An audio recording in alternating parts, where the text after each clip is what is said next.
And we're recording. Yo, what's up? It's K Money with tomatoes. There you go. You had a nice little there wasn't any tomatoes in your burger today that I seen. Yeah, there were. Was there? Oh yeah. Oh, the ketchup. No, Does that count? there's tomatoes. Was there? Yeah. Okay, I guess I don't know, I didn't really taste it. It was a huge heaping massive meat on a huge ass bun, so I don't fucking know if there was tomatoes on it or not. Okay, so for you listening, I had the large Marge challenge, which is like see how fast you could eat this burger. And this burger is like a pound of ground beef. There's bacon, onion rings. Pretty sure there's supposed to be tomatoes on most of them, but I don't know if there's any on there. I didn't really taste it. You're only allowed a bottle of water to help you, which you needed, but we'll get to that in a second because I guess it was piping hot. Oh, wow. That was a little hot. Or that was a little... Sorry about that. The setup is a little different today for the show. Couldn't set up the mics, so we're just kind of holding them to our face. We'll work on that as we go. Not exactly ideal. Let's see how this goes. Yeah. But sorry about the little pop, by the way, for those of you with headphones in. My bad. But yeah, so this burger was just massive, and it was fucking hot. It's the size of my palm, and I have a pretty big hand. It's bigger than your palm. Is it? Yeah, okay, yeah, it is. Yeah, it's like the size of my hand. It's the size of two. It's bigger than the size of my hand. Sorry for that other pop. It's bigger than the size of my hand. So it's a pretty big fucking burger. Either way, you finished it in 4 minutes and 12 seconds. Still didn't beat the one dude that was there also doing the challenge. Man, I didn't know how fast he was going until he finished it. And I was like, man, I thought I was going fast. He finished it in like 3 minutes and 20 something seconds, I think. Yeah. Was the time? Mine was like, what, 4:12? Yeah, it was 4:12. Which I was amazed by that, but that was pretty solid. The other guy just killed it. I wasn't built for eating competitions. I mean, I am, but I'm not. Yeah, the other dude kind of seemed like he was. Anyway, wow, never mind. This isn't working out very well. This little pop. Just move it a little farther from your face. If I notice, like from here, if you just talk, it might sound low, but it'll still work out. But yeah, 4th episode of Fight Companions. What's up? What's good? We're going to be talking for a little bit today, talking about UFC 188. We'll talk about a little bit of Hendo versus Boetsch from last Saturday, and then we're going to talk about WWE Money in the Bank. That's this Sunday. Big pay-per-view. Really excited. But before that, let's talk about Facebook. Go like us on Facebook, Fight Companions. Follow us at Twitter at Fight Companions, capital F, capital C, because that matters, I guess. And then follow on. It does. I don't know. I used my own Twitter to search Fight Companions to follow. Yeah. And it wouldn't show up unless I put capital F, capital C. Huh. It's weird. It would just say no results from the search. So I had to put capital F, capital C. Either way, go follow us at Twitter. Subscribe on Facebook, Fight Companions. Give us a listen to. Big shout out, big thank you to Gary Patterson from 99.1 CKXS here in Wallaceburg. Last Monday, I think it was, he invited me on the 6 o'clock sports hour that they do every Monday, and he asked me to talk about Fight Companions, so that was kind of cool. Big shout out and thank you to him. Appreciate the support and allowing me to come on the show just whenever, just to talk about it. So that was cool. Thank you to him. But yeah, and then Game 4 NBA Finals. I just want to say that too. That's let's go tonight. Let's go. It's by the way, for those of you wondering, because I don't know when I'm gonna be able to upload this, it's Thursday, June 11th, 2015. So it's Game 4 tonight of the NBA Finals between the Cavs and the Golden State Warriors. It's a hell of a series. I have no idea what's going to happen tonight. I have no clue. I thought Golden State would be up more than they are right now. I thought they would be the ones that are 2-1 instead of the Cavs. Yeah, I didn't think they'd lose a game at home at all. Yeah, that was surprising. I think that surprised LeBron more than anybody. Yeah, probably when he spiked the ball. By his reaction at the end of Game 2. Man, He was pumped. But I mean, like, if they win this game and hold home court, like, that's huge. Be up 3-1. Then you're going back to Oracle. Yeah, but still, it doesn't matter. Yeah, like, you're if you're up 3-1, that's huge. No one's come back from that to win in NBA history. 3-1, Really? yeah. That's always been a stranglehold. No, like, they were even talking about it. I think it was No, the Rockets came back from 3-1. yeah, but they didn't win the series. Yeah, they did. Against the Clippers. They came back from 3-1. Against the Clips? Yeah. Was it? Yeah. Then it must have been 3-0 Yeah. that I'm thinking. Okay. No one's come back from 3-0, but yeah, they 3-1. came back from 3-1. Okay. I wasn't too sure about that. All right, I mixed that up. But either way, LeBron's been killing it on the Cavs. Got the most points in NBA history in 3 games by 1 point. Probably has the most shots in NBA history too. He's still been doing well. Triple-double. Did he? No, he didn't get one the last game. He got one in game 2. Yeah. That also set another record, I'm pretty sure, in his career. Either way, LeBron's just been killing it for the Cavs, bringing it home for them. They've got the first win away and win at home in the finals in franchise history. Because they got swept in 2007, I think, by the Spurs. Yeah, they got swept in 2007, so that kind of sucked for them. But those are their first wins. Right now, 2-1 in the series. Let's see what happens in Game 4 tonight. I'm not going to predict because I'm awful at these, and I'm always wrong. So here's my dilemma. I hope LeBron James wins because it's LeBron James, and he's literally carrying this team. Like, I've never seen a guy carry a team like this, ever. But the bad part is if LeBron wins, then Toronto becomes the worst sports city in North America. And I like all Toronto teams, so this becomes a problem. I think in most people's minds, Toronto was already the worst sports city. No, man. Cleveland has it worse. Not now. Not now. I mean, like, if they win, I guess. Not now, but... Yeah. Yeah, they haven't, like, as a city, they haven't won a title since, like, 64 or something like that, or the 50s. I'm not really sure. Just any title in general? Any title, like, from anything. So they have a football team, they have a basketball team, and they have a baseball team. Yeah. They haven't won a title at all in, like, at least 40 years. That's decent. So, I mean, like, that's a little bit of a, they need to win one soon for that city for sure. I mean, so does Toronto. Please. Yeah. Please. Well, you never know. Mike Babcock. Yeah. Will change. That team's a long ways away. Oh, yeah, but it's going to take time. But you never know. But either way, do you have a prediction? Cavs? Spurs? I think Cavs in 6 makes sense right now. Everyone holds home court. But we'll see how it goes. I think the Cavs will win tonight. Off Delvedova is going to be sick. The one white guy on the court.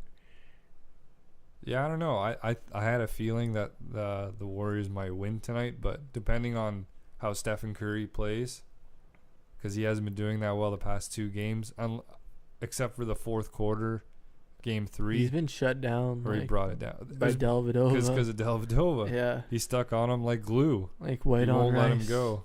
Yeah.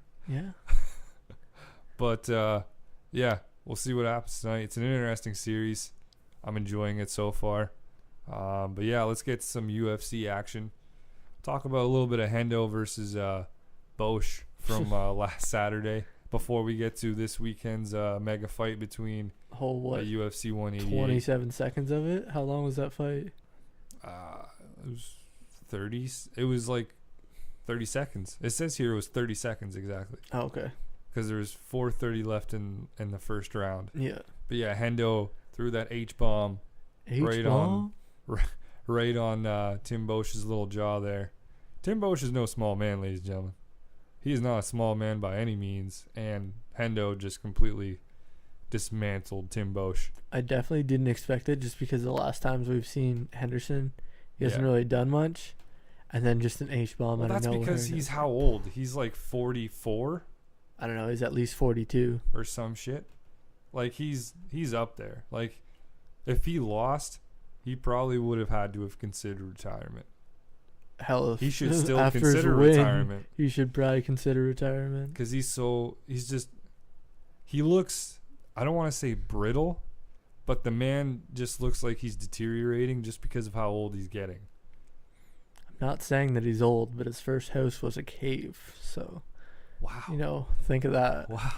That was the worst joke I've ever told in my life. Yeah, I'll roll with it. That just means he's old. I'll take it. But Hendo, I don't know what. Okay, Tim Boetsch is nothing now. Tim Boetsch was nothing before this, and Tim Boetsch continues to be nothing after this. So like this really like it helps Hendo, but like it doesn't at the same time. Yeah. Cause what does it really mean? Like you don't want him fighting a decent contender. It pretty much just means that he can still throw the H-bomb and still knock somebody out, no matter how old, no matter how young the opponent is, and no matter how old he is. Just have him face Shogun again.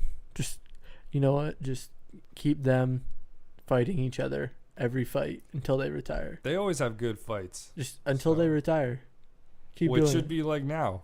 So no, I know, but I mean, like, just do 4 fights in a row of Henderson Shogun, and like, just keep going. Why not? Fuck it. Who else do they fight? Yeah, I don't really know. I can't really think of anybody at 205 or even at middleweight for Dan Henderson, which I don't know if he would even go down to middleweight. He could. He could. I mean, he's thin enough and small enough to go to middleweight, but was that DC fight? Didn't he fight at 199? Yeah. He weighed in at 199 for a 205 yeah, fight. That's crazy. He just got manhandled. Wasn't even funny. Oh, he just got thrown around by DC. Fucking it was hard to watch. ragdolled. But either way, Hendo comes out of this the victor. I don't know what would come after this because Henderson's 44 years old. He's not a contender. Shogun. There's no way. Shogun. He's actually looking for something to do. So you know what? I really have no idea like what else they can do. There's nothing else that I can think of. Hendo's beaten Shogun twice. Fuck it. 3. Let's go. Let's go. Hendo versus Shogun 3 in Brazil. Headline. I don't give a shit. Whatever. Just Either fight way. pass. Sure. I don't give a shit. Make sure they're the headline though, so I can go 5 rounds if they want to go 5 rounds. Yeah. Actually, I don't know if they can last 5 rounds at this point, but doesn't really matter. They barely lasted 5 rounds in their first fight. So, in the co-main event, Ben motherfucking Rothwell. Sorry about the swear. Ben Rothwell versus Matt Matrione. Wow. This thing finished early in the first. It was a submission victory for none other than Ben Rothwell. I think it was the best post-fight interview of all time. I don't even know what he said because I didn't really watch it, but I heard the laugh that he did afterwards. Yeah, he is just saying like the most random stuff you could think of. He did like the evil laugh that's like completely stereotypical of like a villain in any kind of movie or TV show. The deep ha ha ha. So it's like the Rothwell post-fight interview, the one of Chael's. I don't know which one you pick. Maybe the one before the second Anderson fight. The one where he's like, Anderson, you fucking suck. I think, okay, Chael's post-fight interviews will go down in infamy as the best of all time. I don't care who, because this wasn't a Chael Sonnen one. Chael Sonnen's is in his own But league. I mean, like Conor McGregor's. Okay, yeah. Like, there's some guys that can talk. Okay, Conor McGregor, I think, wins. Just hands down. Just not I by think, words, but by actions. What he did after his fight. I think, yeah, maybe. I don't know. I think Chael wins, but I think McGregor could go to, like, Chael territory. Oh, like, I don't think he's there yet. McGregor's past Chael territory. I don't know. As far as hype and stuff. I don't know. I haven't seen him walk off OTR. That's like your true. top. But Conor McGregor, I don't know if he would ever actually walk off a set for an interview. But I mean, like, Chael would. It's not even.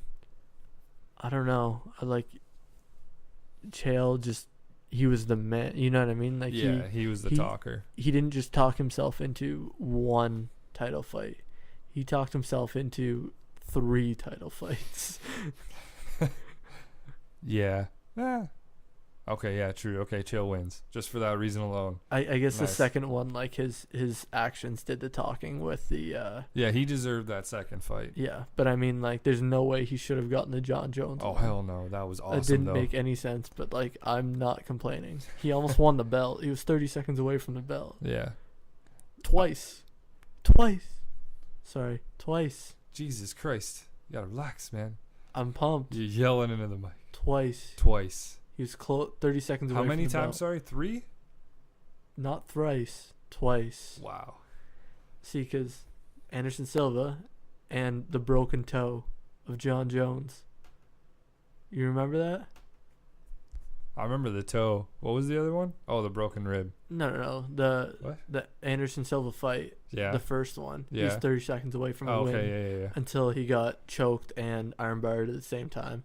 Yeah. And then John Jones broke his toe and then finished it with 30 seconds left. But they wouldn't have let him continue in the fight because his toe was so and bad. And then Chael would have won the title. Yeah. Because his toe was so bad. Because the bone was sticking out of his big toe. And it was like, it looked like he was about to fall off. Yeah, it was a bad It injury. was disgusting. It was bad. It was disgusting. But top 3 most disgusting injuries: that, Anderson Silva, and Uriah Hall, who still fought for some reason with his toe just right fucked. yeah, that was pretty gross. His toe was gross. I don't know how he kept fighting. His afterwards. trainer was just like, it was like that before the fight. Like, what? How is your toe like that before the fight? That makes no sense. The fact that the referee and doctor believed them was the better part. But back to Ben Rothwell. Sorry, I like go on tangents. It's all good. It's all good. Matrione went in for a takedown, left his head tucked in. Rothwell noticed, capitalized, choked out Matrione, made him double tap. If you want to talk about a desperate man, that's a desperate man right there. That was going for the double tap. Yeah. Used both hands to tap out. And that's pretty intense. That must have been a hell of a choke if he had to use both hands. But you know what? Ben Rothwell, Andrei Arlovski, somebody make that happen. Because I want to see that. Because those two have been the most unlikely resurgence of any fighter in UFC history, and they're both doing it back to back. I mean, you might as well. UFCs. You might as well. Might as well see Who who's else is there? better. Yeah, that's true. Stipe is getting the next shot, most likely He has at heavyweight. He has to. I heard today. I seen breaking news. Not really. Johnny Hendricks is the next in line for the welterweight title. Yeah, he said he didn't want any other fight. Yeah. So UFC's gonna fly him for UFC 189 in Okay. Vegas for the Conor McGregor fight, and then the co-main event, which is for the welterweight title. Wonder if Edgar's gonna go there too. Hoo-hoo. It's interesting. Actually, that's a good point, because we were wondering who would get the next shot at featherweight. Yeah, it's gotta So be if Edgar. If they're flying out Johnny and he's getting the next shot, they'd have to fly out maybe the next contender, unless they don't know who yet. It's gotta be Edgar. Unless it's a rematch, because who knows what might go down between McGregor and Aldo. Because if Aldo loses, he gets in a rematch. Oh, that's not even a question. He gets an immediate rematch for Um, sure. Does Just like- Robbie? It depends on what kind of fight it is, I guess. But Yeah.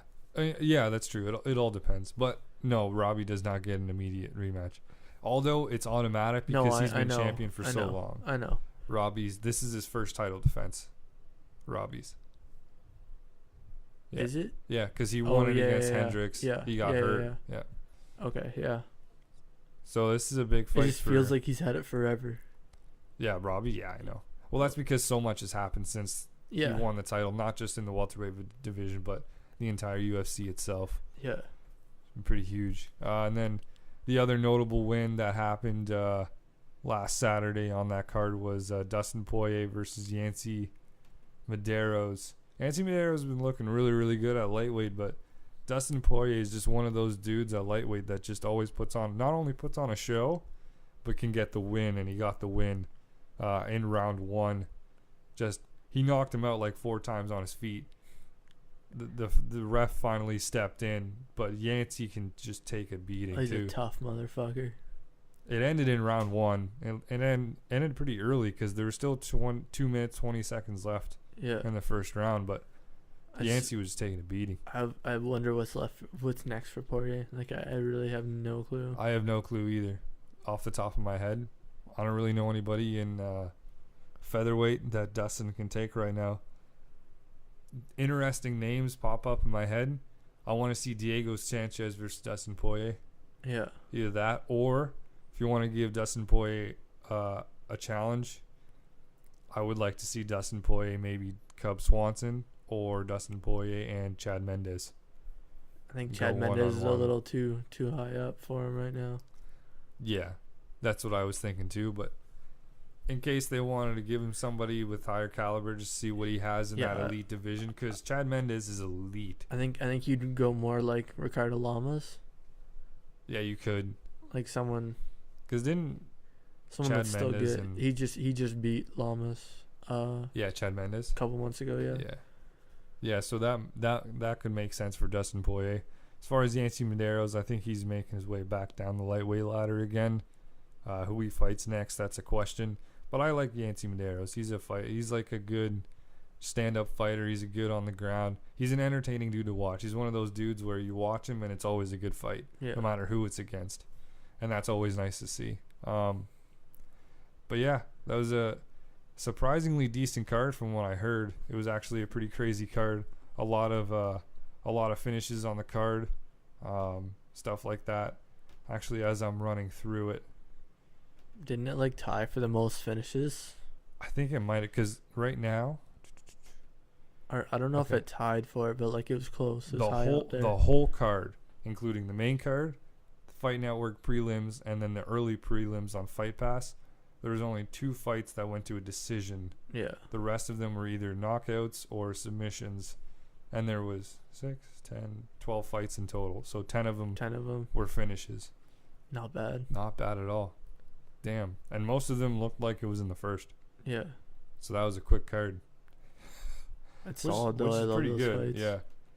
Yeah. And then we'll get to from UFC Fight Night Boetsch and Henderson to a hell of a fucking card this Saturday. We're gonna run through just a couple of them. We won't do the whole card. Just some of the more interesting matchups that are on here, which are these 3. I'm gonna start with the bottom of the list. Number 10, are they? Yeah, middleweight. Yeah, this is his first fight in middleweight. Kevin Gastelum versus Nate Marquardt. Yeah, I'm excited to see how Calvin reacts at 185. He's already ranked 10 at 185, eh? Oh, really? He's ranked number 10. Wow. Nate Marquardt's not even on the list. I don't really blame him for putting him 10, just because like he was proving himself at welterweight. Yeah. Let's see how he works at middleweight. But I mean, like, I think he's gonna do well, especially against Marquardt. Marquardt's kind of he's far past his prime, I think. Yeah. And Calvin was always a little bit of a bigger welterweight, so we'll see how he does at middleweight. The reason why he's at middleweight now, for those of you that don't know, he missed weight the last time. I think that might have been his 3rd time in a row. Yeah, he's done it for a lot. At welterweight, which is 170. And then after the last time, Dana said you have to move up in weight. We're not allowing you to compete at welterweight anymore. So this is his first fight at middleweight, and he's got a hell of a challenge in front of him with Nate Marquardt, former Strikeforce welterweight champion. Yeah, Nate Marquardt's no joke. He's got knockout power. He's been in the game for a long, long time. I think that's going to be his problem, though. He's been in there for a little too long for Junior Kane. You think so? Yeah, Calvin's Junior Kane. Like, all he's going to do, it's just going to be like the JDS fight where he just holds him against a cage and, like, beats him up and whatever, right? Like, that's basically all Gastelum does. Yeah, that's true. I don't know. We'll see if. But like he's exciting for that kind of fighter. You know what I mean? Like there's some guys that aren't exciting. Kane's exciting to me, and Calvin's exciting to me. Like the way that they do it, I don't know how to explain why it's different. It's because they always they bull mentality. They just bum rush you and then they just start beating on you. Yeah. They're like no give. There's no time in between. They're just on you constantly, no matter what is going on in the fight. And I don't know. I think Nate Marquardt has a chance though. He always has a puncher's chance. Yeah, for sure. He's 36, 14-2. Calvin's got a hell of an impressive record with 11-1. And they're, as far as the stats go, they're pretty even. Didn't Calvin just lose his last fight? Was that his one loss? I think it was. I think it was his last fight. I'm not sure. I forget who he fought, but it was. It wasn't really a noteworthy name, I don't think. I thought it was a decently noteworthy name. I thought it was like Ellenberger or something like that. Oh, it might have been. No, I think he beat Ellenberger. Hold on. You gotta Google this. I'm kind of intrigued now. Guess. There he is. All right. Wikipedia this shit. Was it Woodley? No. Was it? Could have been Woodley. It was Woodley. Yeah. It was Woodley. His only loss was to Tyrone Woodley, which was January 31st. It was the John Bones Jones and DC card. Yep. That he lost on. No, wait, no. That doesn't sound right. It was the Nick Diaz and Anderson Silva. Yeah, because the DC one was January 3rd. Yeah. Huh. Tyrone Woodley. Good for that guy. I thought he would be next to fight Johnny Hendricks, but I guess not. I wonder who he fights now at welterweight. Tyrone? I don't really know. Now that his name's come up, I'm kind of curious to see who he'd fight next. I don't know if he has a fight. If he doesn't, does he wait for the loser of Lawler and McDonald? That makes sense. Yeah. I can't really think of anyone else in the welterweight division right now. Because he doesn't really.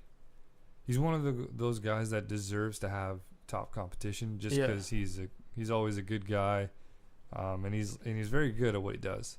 So. I just don't know. I can't think of anyone else in like the top 10 in the welterweight that would even give him Condit maybe. Him and Condit. Oh, yeah. I want to see that Condit. Rematch. Yeah. Because they didn't really fight last time.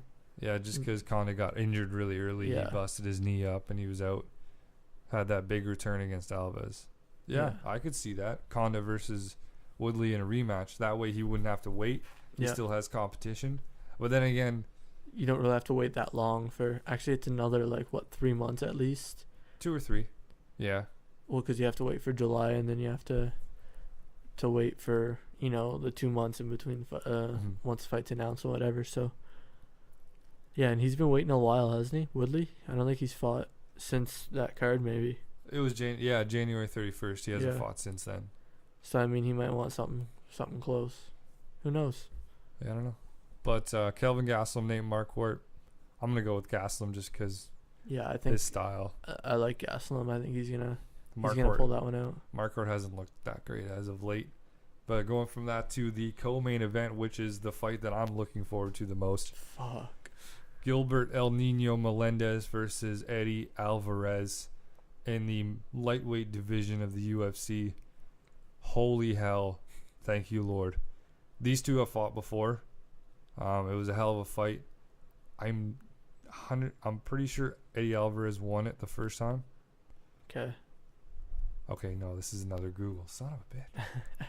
Because I'm not really sure.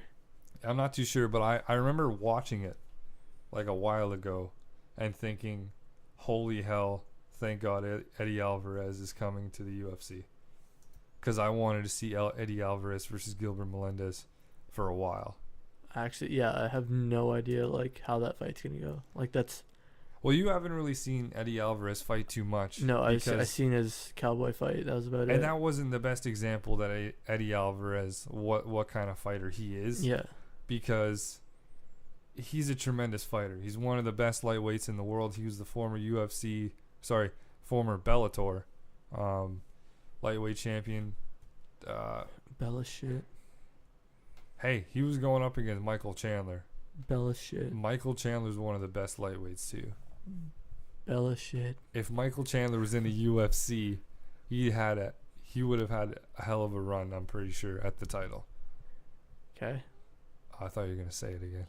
Bella shit. There it is. But either way, I don't know why the internet's just being crappy on me right now. Because my internet's been like that the last couple days. Oh, there it is. Boom. Right there. All right. Wikipedia. I might have to do some scrolling here. Let's see.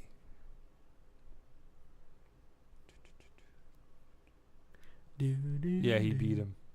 Yeah, Eddie Alvarez beat Melendez? Thank you. I'm seeing so many names right now in front of my face. Was it decision or what? And how long ago was it?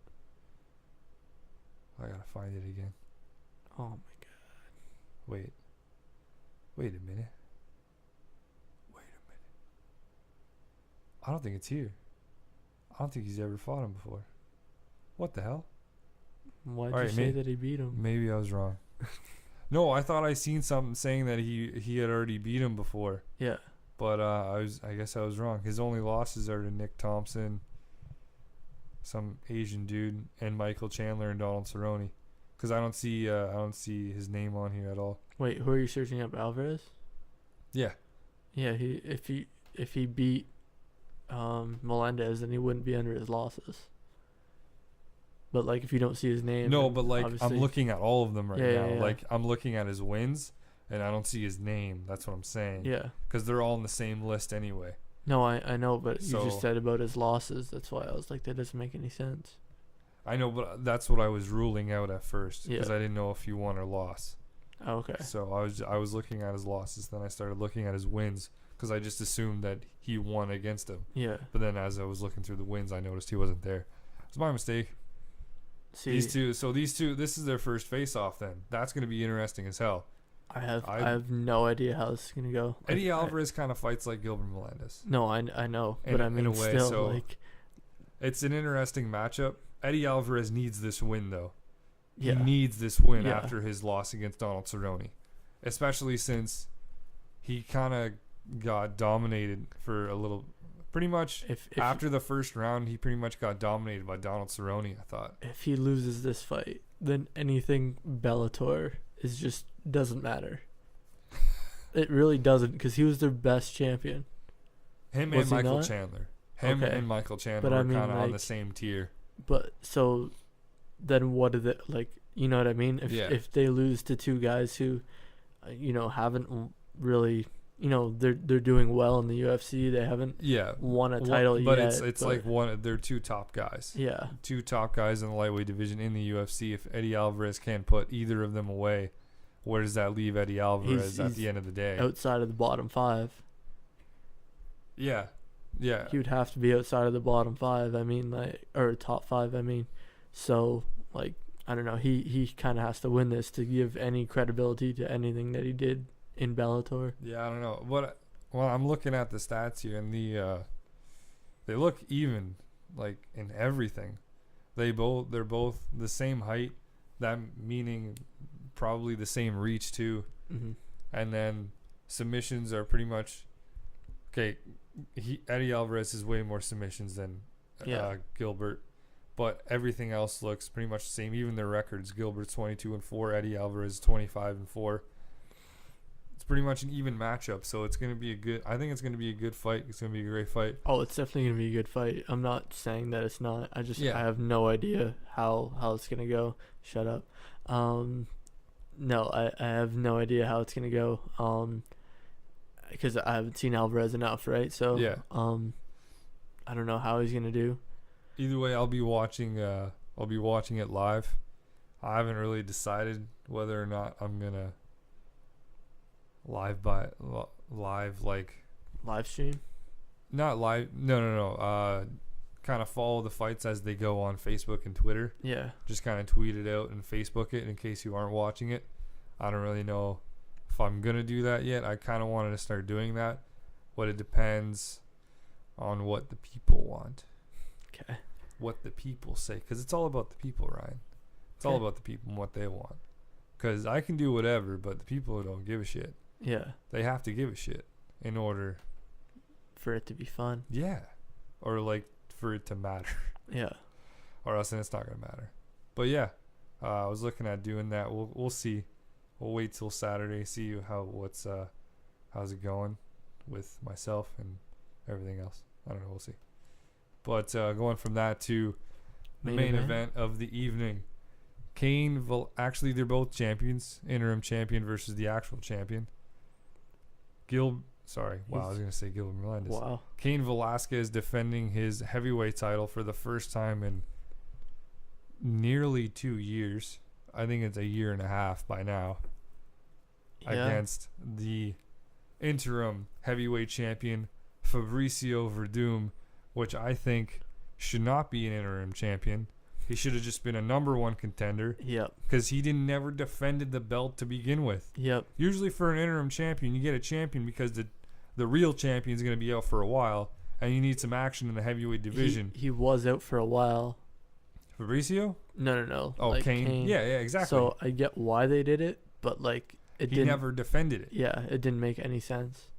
Like Kane made that argument, and I heard it, and I was like, that makes a lot of sense. Plus, he beat Mark Hunt for the title, and Mark Hunt dominated him. So like he got a lucky flying knee to the face. You probably shouldn't be heavyweight champion if you barely beat Mark Hunt. Fabricio Verdum got a lucky flying knee to the face on Mark Hunt, and that's why he's the interim champion. I think he's just gonna get destroyed by Kane. I hope he gets fucking run over by Kane. It's not even gonna be funny. Like I hope he gets a worse beating than Junior Dos Santos. If you get dominated for a round and a half by Mark Hunt, yeah, then you going up against Cain Velasquez, good luck. Kane's gonna be the least of your worries.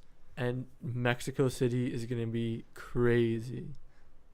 Yeah, it's gonna be fucking crazy. You know what I saw that I thought was bullshit? What? I didn't read into it, but I seen the headline, and I was so angry because of how he said it and what he said. He said Cain Velasquez is not Mexican. That's literally what it said in the headline. I didn't even bother reading into it because of how ridiculous the headline is. What does it even mean? I think it means that he doesn't really truly express the Mexican spirit. Or, like, you know what I mean? Like, yeah. He's not really a Mexican like Fabricio Verdum. Wow. Which is ridiculous. And I hope for that reason alone, despite the many others I just said, he gets his ass kicked by Cain Velasquez. And I hope his face comes out worse than Junior Dos Santos has. See. And if you don't know what I'm talking about when I say Junior Dos Santos versus Cain Velasquez, Google that shit.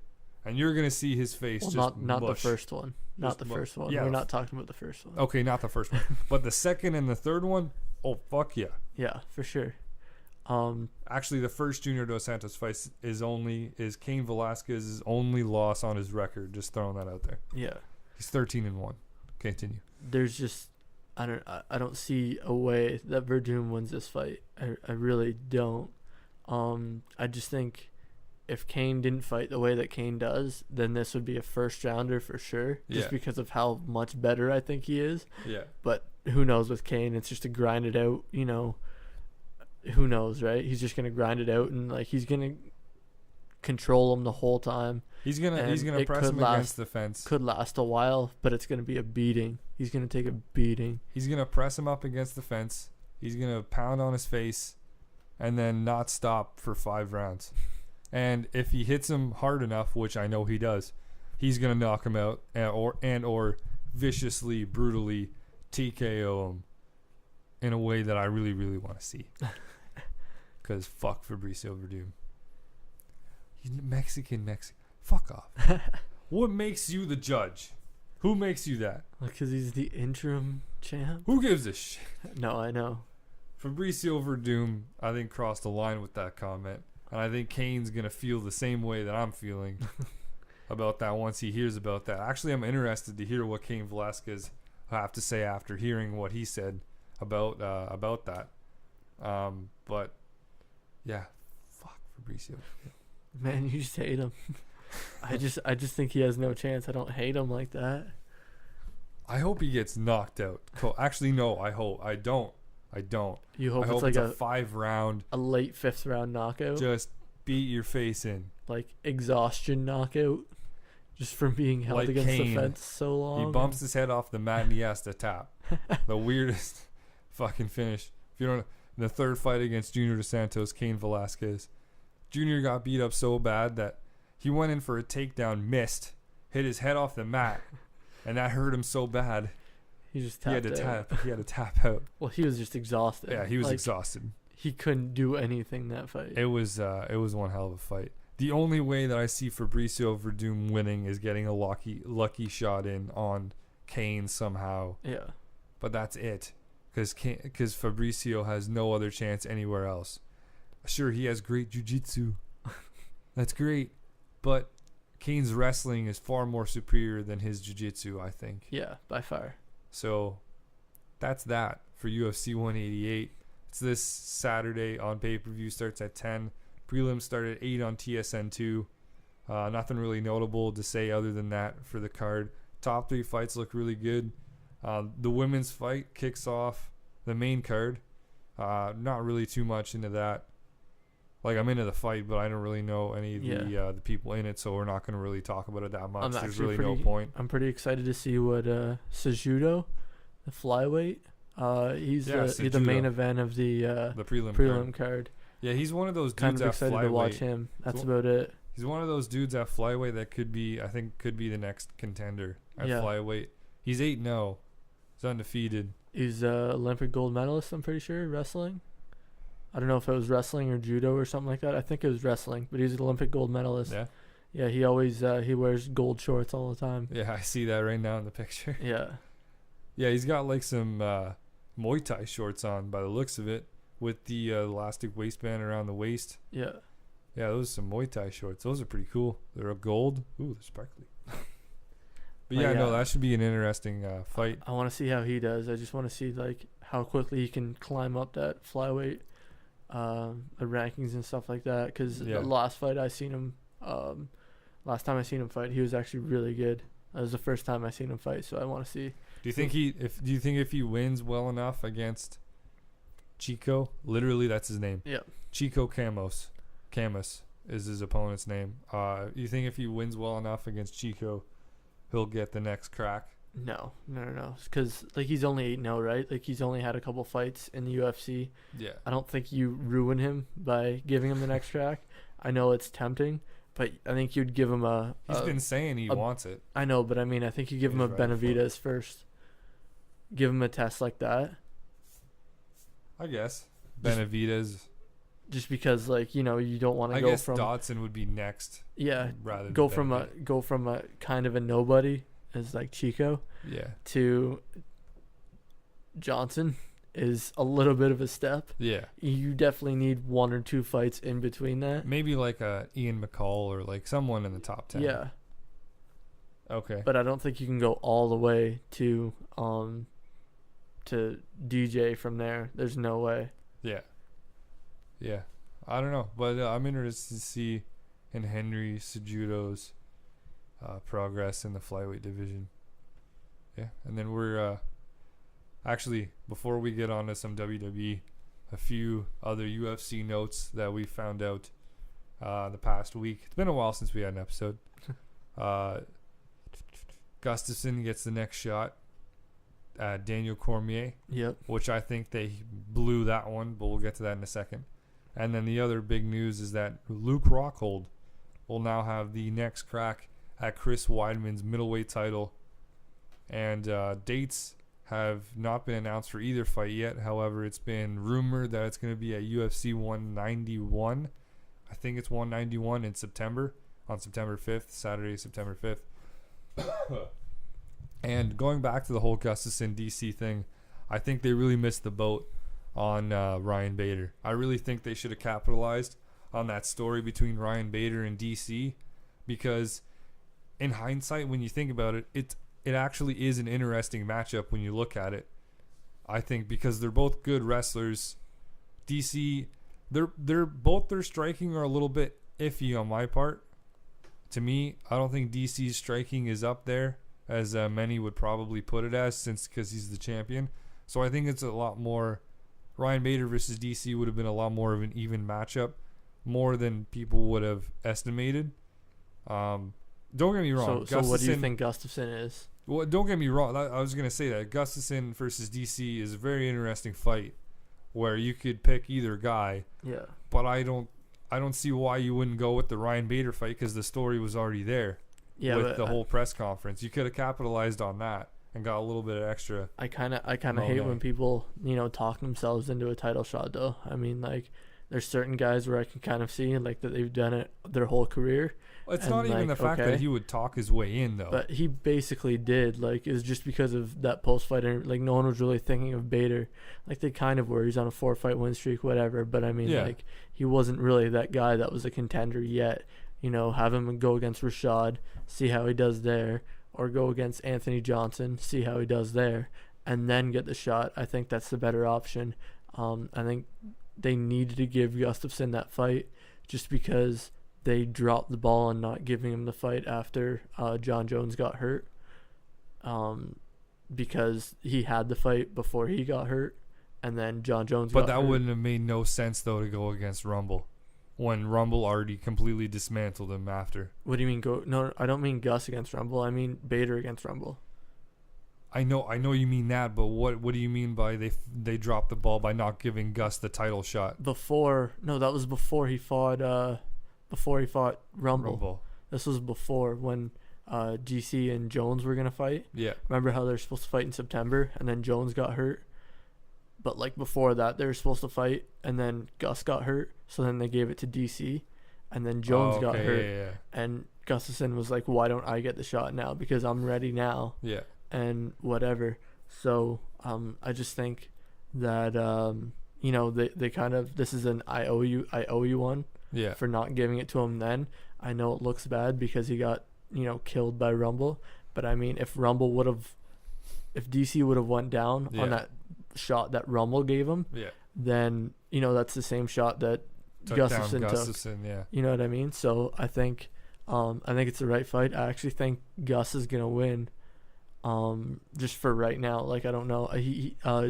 DC had a problem with the reach advantage of John Jones against John Jones, and so Gus has about the same reach. So let's see how this goes. But we have tons of time to figure that out. But I mean, I just think Gustafsson's definitely a good test for the first fight for DC. Yeah, I think so too. Good point made. I kind of forgot about the whole Gus falling out and then them giving it to DC instead of Gustafsson. And then and then you brought up another good point. Rashad is aiming to come back and he wants a fight against Ryan Bader. Yeah. On his comeback and fight. Like Bader hasn't really fought anyone like that good. Like he's fought some guys. Like didn't he fight Glover? Or something like that. It was someone like Glover at least. Yeah. So I mean, it's not really like Glover had his shot, but he didn't really deserve it. I didn't think like he's big, but he's not like but Glover deserved it at the time. I know, but like he was like undefeated until he fought John Jones. But who did he fight before John Jones? He didn't fight like a big guy. He didn't fight a big name. I guess, but I think it was just the way that he would dominate every single opponent he'd face. Yeah. He would always knock him out. But he had a ton of knockouts. It was pretty much the next Chuck Liddell in the light heavyweight division. Yeah. He actually trains with Chuck Liddell, which is the ironic part. But I mean, like, and then what has he been now? Oh no, he's nothing now. He's an afterthought in the light heavyweight division. Glover Teixeira. I don't even know I think the last time he fought was against Phil Davis. Yeah. Now Phil Davis is in Bellator. Sorry, Bella shit. Bella shit. Excuse my wording. Actually, speaking of Bella shit, oh my god. For one. Oh my god. The Kimbo Slice and Ken Shamrock. Does this really matter? It does because of how shitty it's gonna be. It's gonna be like Tito and. It's gonna be awful because they're so old they can barely stand up. Who is Tito and Stephan Bonner. Yeah, Stephan Bonner. That was just an awful fight. When I watched it, I couldn't believe I spent time watching it. I didn't pay for it, but still, I felt like I wasted my time. The reason why Kimbo Slice didn't work out in the UFC is because his knees couldn't keep up with everything that was going on. And he lost to a guy with pink hair on CBS. And that was before UFC, though. I know, but still. Yeah, that was pretty bad. It's still hilarious. I remember watching that fight, and I just laughed. And then... Because he was like this big guy, right? Like he was a YouTube sensation. And then this guy with pink hair beats him in like 11 seconds, something like that. Yeah, it was something ridiculous.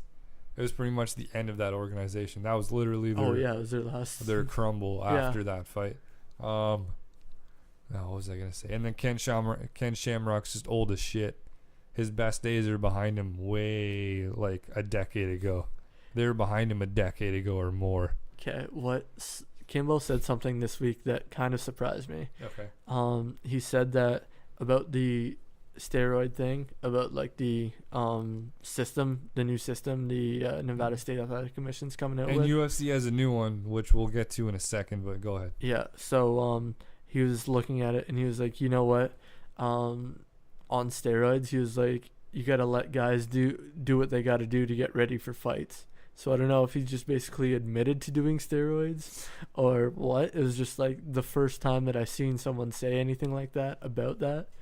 For MMA, like most of the guys were basically saying, "Good, let's get the cheats out of the game, whatever." Yeah. And he said, guys got to do what they got to do. Let them do what they got to do. Like I don't know what he was thinking when he had that quote. Like maybe he got misquoted for something, but I mean, like that's kind of the way that he rolls. Like Kimbo's an idiot. Yeah. Let's face facts here. Kimbo is like a meathead to begin with. He fights people on the streets for fun. Well, he doesn't do that anymore.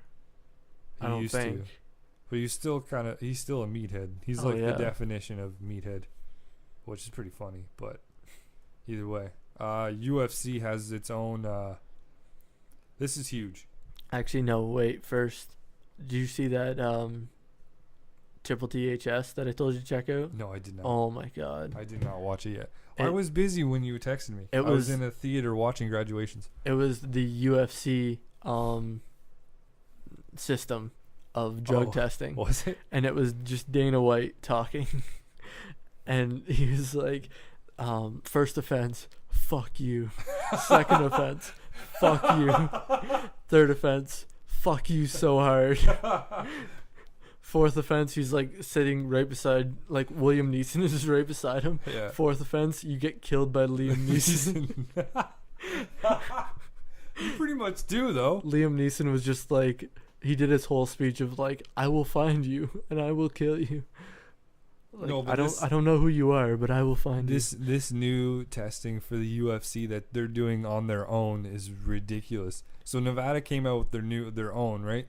But the UFC came out with their own. Yeah. Because if they go into a state or whatever if the guy that gets tested and gets positive, right, they get punished. They get punished by like the actual commission in the state. Yeah. But now they have their own because if it's in like Brazil, it's gonna be different, right? Yeah, and if it's not a harsh penalty enough, yeah, they're gonna give their own penalty. Yeah. And it's pretty much like the Nevada State Athletic Commission mm-hmm. and their penalties because it's ridiculous. I'm sorry, but like for the Triple THS one, they're like, we're gonna test you like every day. Yeah. Drug test you every day. We're gonna drug test your children just to make sure that you're giving your own samples. We own your blood and urine, basically. It's just like random shit like that. It was actually so funny. Yeah, it makes sense too because they're doing random and urine testing, random blood and urine testing, and they're gonna test fighters 5.5 times throughout the year, and they have a fight like over 500 fighters on their roster, which is a ridiculous number. And then I can go down the list, but it's pretty much the Nevada State Athletic Commission that, and you're pretty much screwed if you get caught even one time. Yeah. The first offense is 2 years. Yeah. So I mean, like, with possibility of 4 years for aggravating circumstances, and I forget what that means in its context. But either way, here it is. Aggravating circumstances across several spectrums, including a rigorous intent, conspiracy, or agreements with others to attempt to defeat the testing system, along with past offenses and multiple offenses, all modeled after WADA code. Yeah, because there's some people that say try to water down their urine samples and stuff like that. Yeah. Like they try stuff like that. So I mean, so if you get caught doing that, you're pretty much screwed. It's gonna be more than 2 years. And if you think about it, 2 years out of the sport, you're basically done. Yeah. Like, I mean, sure you can train a lot and whatever during those 2 years, but I mean, you're gonna lose your motivation if you know you can't train for or if you can't fight for 2 years. Yeah. So, I mean, what's the point? Yeah, I don't know. Like it's a harsh penalty, but I'm glad it's in place. Mm-hmm. It's gonna, and like they've even said themselves, the UFC, saying that we know we're pretty much shooting ourselves in the foot here, and that maybe some big fights are gonna be planned and then fall out because of this. But we're prepared for that. So yeah, what else do you do? Like you can't just have people that cheat in your sport. So I mean, it's the right thing to do. Yeah, I don't know. I think this is interesting though. This is a huge step in not only the UFC and its culture, but in MMA in general. Yeah. This is a big step towards a better, brighter future, I think. And Dana White even brought up the fact that if there was a fighters union, there's no way they would have agreed to this. Oh, there's no way. So there's no way. Yeah. Well, so good thing, I guess. Good thing there's not a fighters union yet.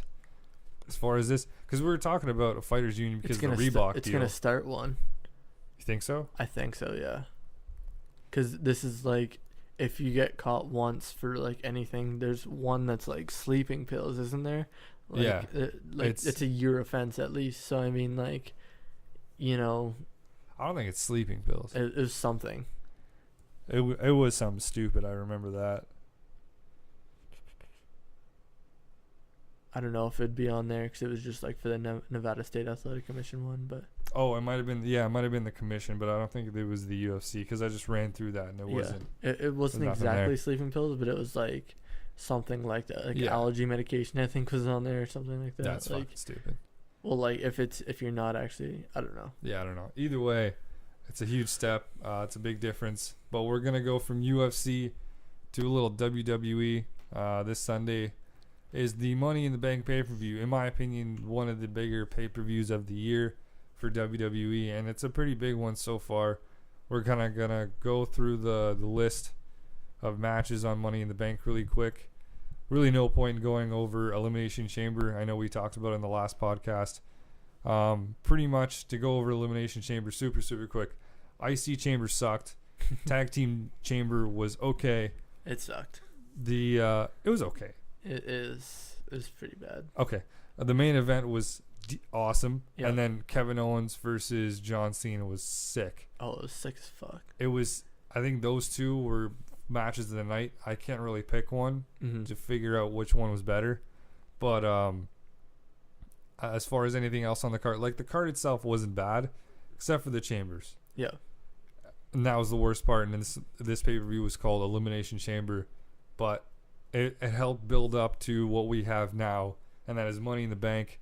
The first match we're going to talk about is the rematch between, by the way, Kevin Owens won at Elimination Chamber, and I freaked the fuck out, because you were there. Crazy.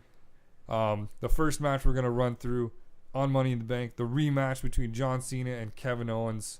This one's going to be sick. Still non-title. This is just still a straight up one-on-one match, just to figure out who's better. I mean, I don't think Cena gets the win.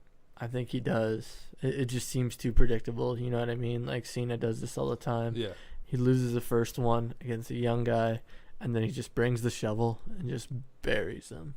I mean, like, you're not gonna bury Kevin Owens, but I mean, I think Cena wins this one, and then the third one, who knows what happens? You know, I think they're gonna have a third one. I think. I honestly, I think this might be one of those things where Cena kind of takes a step back. Oh, really? I think Cena's going to take a step back. I feel like and let Kevin Owens take the spotlight. I feel like if he does that, who does Kevin Owens go against, though? Because they plan on making Kevin Owens the second biggest heel in WWE right now, behind the champion Seth Rollins. Yeah. That's huge. I know, but like, who does he fight? Kevin Owens? Yeah. After this? I don't really know. That's what I mean. I think they have to continue the feud. I can't really think of. I don't really know. Like, does he feud with Reigns after he wins Money in the Bank? Because I think he's gonna win that. Fast forwarding. I might be against you on that one. Oh, of Money him winning? in the Bank. Here, let's stick with this one though. We'll stick with Kevin Owens versus Cena for a second. I think Kevin Owens is just going to pick up the win here. I really like how they're continuing to build this thing up, saying how John Cena said in a promo that him and Kevin Owens are a lot alike. Whether or not you like it or not, fight Owens fight is pretty much the same thing as never give up. Yeah. Which rubbed Kevin Owens the wrong way, but that was the point. I really like how their promos are shaping out. They're really good promos every single time they step on the mic. Both of these guys. And then Kevin Owens just being that snarky dude that doesn't give a shit. Yeah. Doesn't care what you say, even though it makes sense. He's even more against you when it makes sense because he hates that. And then, but he's still the quintessential heel where he walks away from the fight. Yeah. He'll wait till the big pay-per-view where the spotlight's on both of them to really come out and shine. and that's what's going to happen in Money in the Bank. I don't know if they're going to put on a better match than what they had at Elimination Chamber. I think it might tough. be equal to. Yeah. I think they're capable of doing equal to, but better than. I'm not too sure because that was like a perfect match. Yeah. But I think Kevin Owens gets the win here. I think I have John Cena getting the win. And setting up a third match. But who knows, right? Yeah, I don't know. This is like one of the only like, some of them you kind of know who's gonna win. This one, it's kind of a toss up. Yeah. And then from there we're gonna get to, before we get to the bigger ones, we're talking about the two kind of little matches here. For the Intercontinental title, Ryback defending it against the Big Show. Yeah. You want to skip this one? I think Ryback takes the win just because they're going to kind of build him as, he's not going to lose it right away, I don't think. Yeah, it would make sense because Ryback won the title at Elimination Chamber, for those of you that don't know. He's the one that won the awful Intercontinental title chamber match. The one where Mark Henry didn't know what the fuck he was doing because he wasn't supposed to be in the match yet. Yeah, they fucked that up hard. But this match just looks boring as shit to me. Yep. Just seeing the Big Show and Ryback together. Brutal. I mean, I don't know. Ryback's looked all right, I guess, lately. Yeah. But against the Big Show, he's not going to be able to like carry a good match at all. No. Because it's the Big Show. Yeah, and Ryback, him carrying a match, I don't know how that's going to work out. So, I don't know. I think Ryback picks up the win here, but don't expect anything special from either of these guys in this match. And then we get to WWE Tag Team titles, the New Day defending it against my brothers, the Primetime Players. Yeah.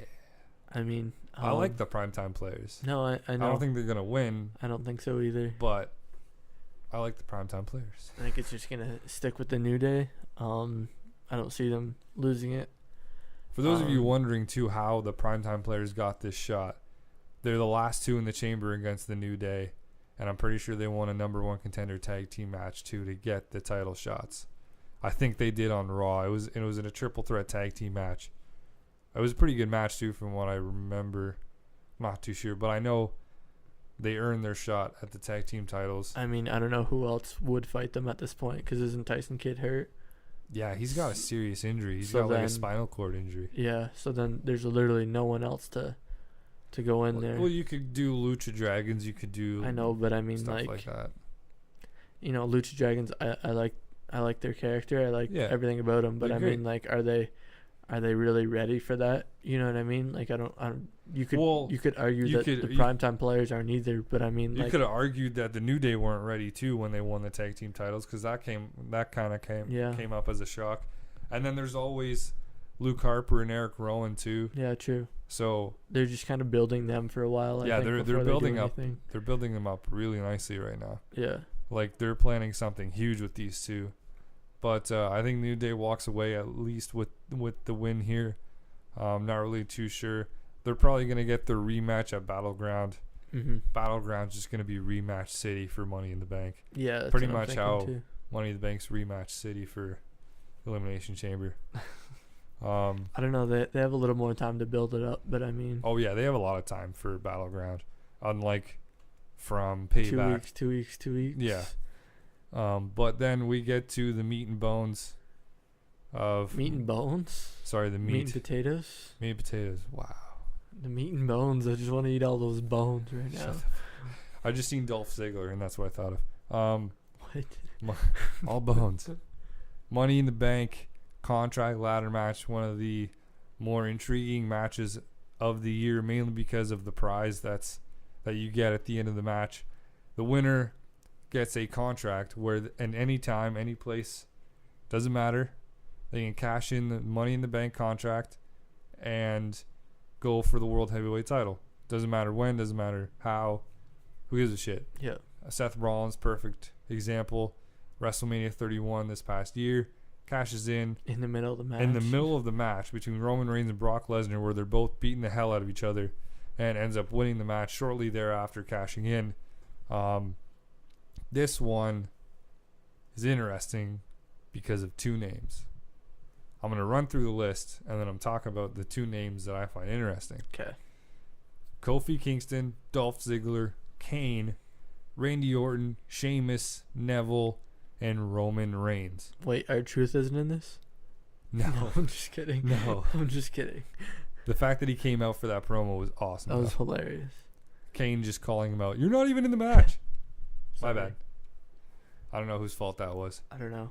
Either way, I think it's going to be a toss-up between Neville and Roman Reigns. Neville? I think Neville. Wow. Neville has been up there. They haven't really given him lately. a big match, though. That's my thing. They made him look good, though, on SmackDown Mm-hmm. this past, because SmackDown airs early in Canada. I don't know who's going to be listening to this thing, but if you're from outside of a country, which, by the way, hola, I don't know. Either way, they air SmackDown on Wednesdays instead of Thursdays like in the States. Yeah. So I was at my buddy's house. I was in Hamilton last night, and my buddy had it on, and I see Neville everyone else was in a heap outside the ring, Yeah. and Neville was at the top of the ladder, and he unhooked the Money in the Bank briefcase, and it was Oh, really? and that's how SmackDown ended. Wow. That's how it ended. Yeah. So they made him look good. They made him look like he had a chance this Sunday for the briefcase. I know you have your own theory for Roman Reigns, Yeah. but I think it's between Roman Reigns and Neville. I think I'm leaning towards more Roman, obviously, but Neville is that other dark horse. I don't know. They're almost making it too obvious that it's going to be Roman Reigns, though. You know what I mean? Yeah, because of the way that he earned his shot, kind of. He had to fight 3 times on Raw. Exactly. I mean, I feel like they're just, trying to build him and build him and build him, and then just get that briefcase. And then, obviously, my weird theory that, they might have a Shield match in the at WrestleMania this year for the WWE World Heavyweight title. So, Ambrose wins the Royal Rumble. and then Seth he Rollins cashes is in. still champion. Yeah. Yeah. But yeah, we'll see. I think either Roman Reigns or Randy Orton. That's my, idea. I don't really know. I don't really see anybody else taking it. I could see maybe Kane just for the storyline. Yeah, I see. The main reason why I see Neville is because they've been building him up a lot lately, and he always looks good in the ring. He not only does he look good, He's but he always has gonna good look matches. good in that match. He's gonna look good in that match. He's gonna look great. Him his high flying ability and stuff. Yeah. It's gonna be awesome. But I don't know. I think it's between Adrian Neville and Roman Reigns. For you, it's Roman and Randy Orton. Yeah. Who knows, And though? then Kane could be that wild card, I think. There's always surprises in Money in the Bank. We always get surprised. At least I do. The way that, the Authority and, we'll talk about that later, but the Authority and Seth Rollins are breaking up. I think if they give it to Kane, you know, that's the only interesting time that I'd see. It'd be interesting if Kane wins anything. Yeah. Because I don't like when he wins at all because he's fucked. Yeah. But former Money in the Bank winner, too. Yeah, I know. But, I mean, I think, there's a chance that could happen. And I would be intrigued if that happened, actually. So I think they're going to go a different way with that, though. Going from that to the main event, because that's a perfect segue to this main event of the Money in the Bank pay-per-view for the WWE World Heavyweight title, which is still in the hands of Dean Ambrose. Seth Rollins defends his title against Dean Ambrose in a ladder match. Okay, first of all, this match is going to be sick. Yep. Because these two always put on great matches, and the fact that it's a ladder match is just going to be that much more, unreal, that much better. But there's also the intriguing thing with the Money in the Bank briefcase. Because like you said, Kane on Raw went up to Rollins and said, I'm going to make sure I win that Money in the Bank so I can cash it in on you that night, and beat you for the title in front of everybody, embarrass you, all this shit. Because Seth Rollins, the way that they set this up was the night after Elimination Chamber, Roman Reigns came out on Raw, and Seth Rollins is all frustrated because Dean Ambrose stole the title from Seth Rollins at Elimination Chamber because he felt Dean Ambrose won.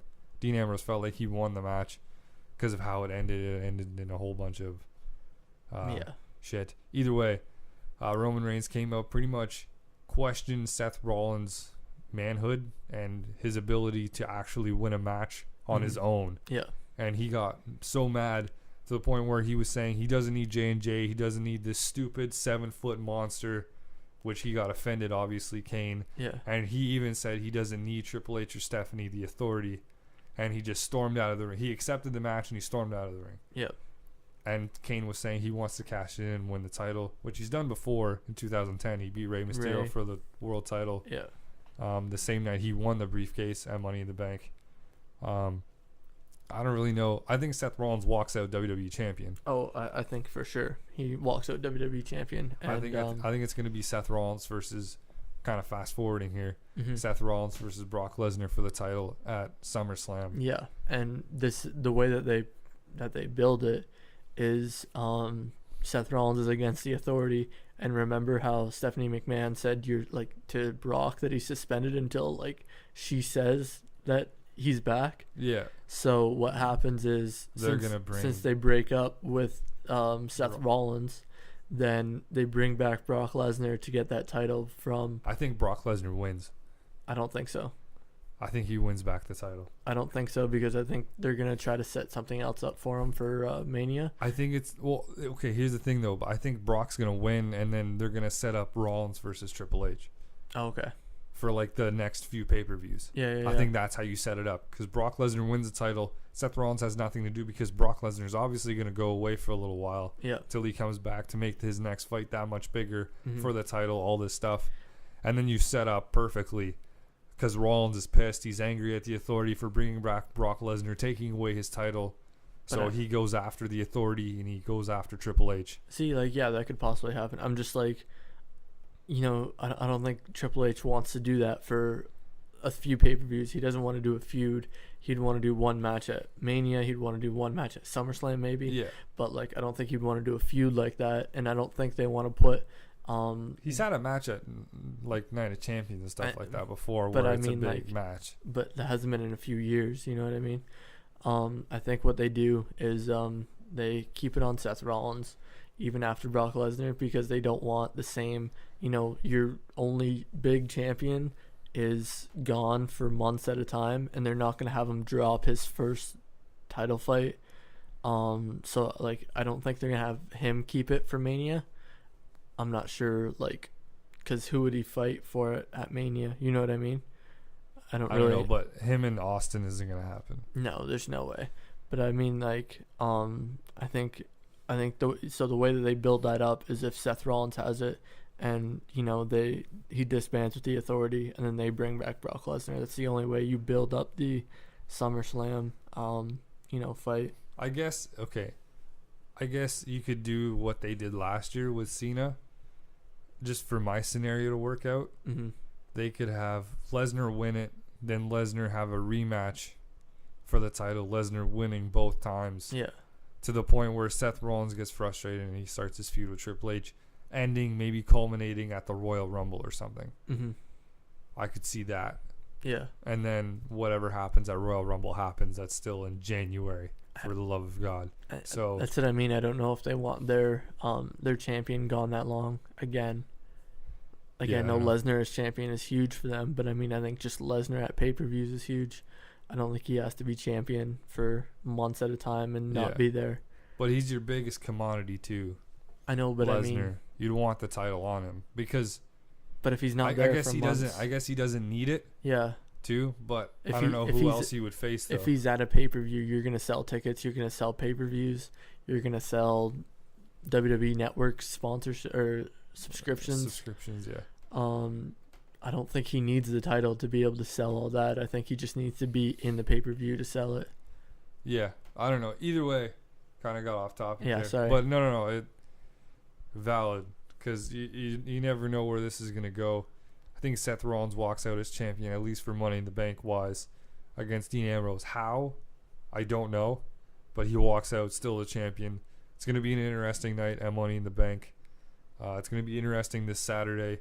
UFC 188, and it's going to be a hell of an interesting game for tonight between the Cavs and the Golden State Warriors. Think we're probably going to have, next time we do a podcast, we're going to have a new Stanley Cup champion, and we're going to have a new NBA champion. Probably. So. because it was a while between our last one and this one. Yeah, it was almost 2 weeks, I think. Yeah, 2 weeks. But we're gonna try to do one next week. We're gonna go to a Jays game though next week. I'm excited. Jays versus Mets. We better go to the Jays game. Yeah, we'll go to the Jays game. We've had a little bit of problems with everything the last month trying to find a way there, but yeah, it'll happen. It'll happen. It's in Toronto. We're gonna have a good time. We're gonna see if we can do another podcast. If not, eventually we're gonna do one like we did this one. Once again, give us a like on Facebook, Fight Companions, at Fight Companions on Twitter. Follow. Give us a little subscription on YouTube. Click the subscribe button. And then not only that, if you guys could do me a favor too, when you see the link on Facebook, share it with your friends. Just so that more people can see it. Share it with your friends. You never know who might like the show, who might find a fancy to it. Other than that, though, thank you for joining us. We appreciate it. Thanks for listening to another episode of Fight Companions. Peace.